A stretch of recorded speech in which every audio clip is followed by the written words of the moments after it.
बिहार की राजनीति के दायरे में मुख्यमंत्री नीतीश कुमार ने सीपीआई रैली में एक सभा को संबोधित किया, जहां उन्होंने स्वतंत्रता पर केंद्र सरकार के रुख के बारे में अपनी चिंता व्यक्त की। उन्होंने भाजपा पर महात्मा गांधी की विरासत को मिटाने का प्रयास करने का आरोप लगाते हुए उसे चेतावनी दी। उन्होंने देश के ऐतिहासिक आख्यान को विरूपण और हेरफेर से बचाने की आवश्यकता पर जोर दिया। इंडिया अलायंस के बारे में नीतीश कुमार की हालिया टिप्पणी देश के राजनीतिक परिदृश्य में एक नई बहस को जन्म देने की क्षमता रखती है और यहां तक कि गठबंधन के विखंडन का कारण भी बन सकती है। उन्होंने बताया कि भारत गठबंधन के प्रति कांग्रेस पार्टी की प्रतिबद्धता कम होती दिख रही है, क्योंकि वे वर्तमान में 5 राज्यों में आसन्न चुनावों की ओर अपनी ऊर्जा लगा रहे हैं।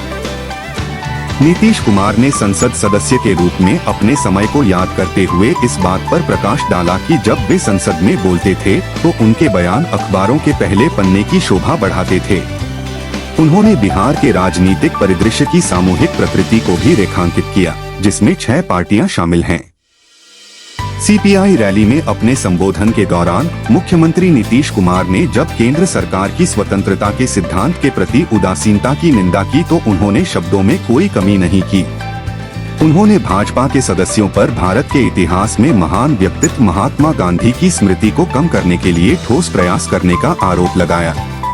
कुमार ने देश के ऐतिहासिक अभिलेखों और आख्यानों को अनुचित परिवर्तनों से संरक्षित करने के महत्व पर जोर दिया। इसके अलावा उन्होंने टिप्पणी की कि हालांकि भारत गठबंधन बना लिया गया है, लेकिन इसके प्रति कांग्रेस पार्टी का उत्साह कम होता दिख रहा है, क्योंकि उनका वर्तमान ध्यान 5 राज्यों में आगामी चुनावों पर है। नीतीश कुमार ने आश्वासन दिया कि चुनाव के बाद और व्यापक चर्चा की जाएगी। सांप्रदायिक सद्भाव को बढ़ावा देने के लिए नीतीश कुमार ने जोर देकर कहा कि हिंदुओं और मुसलमानों के बीच कोई अंतर्निहित मुद्दे नहीं हैं। इस बात पर जोर दिया कि किसी भी समाज में मतभेद हमेशा मौजूद रहेंगे। उन्होंने गर्व से कहा कि बिहार ने अपने लोगों के बीच उल्लेखनीय 95% एकता हासिल कर ली है। सराहना की मुद्रा में उन्होंने मीडिया की सराहना करते हुए उन्हें सूचना के प्रसार का सच्चा समर्थक करार दिया। उन्होंने उनके सामने आने वाली चुनौतियों को स्वीकार किया और इस बात पर जोर दिया कि किसी भी बाहरी ताकतों को सच्चाई रिपोर्ट करने की उनकी स्वतंत्रता में कटौती नहीं करनी चाहिए।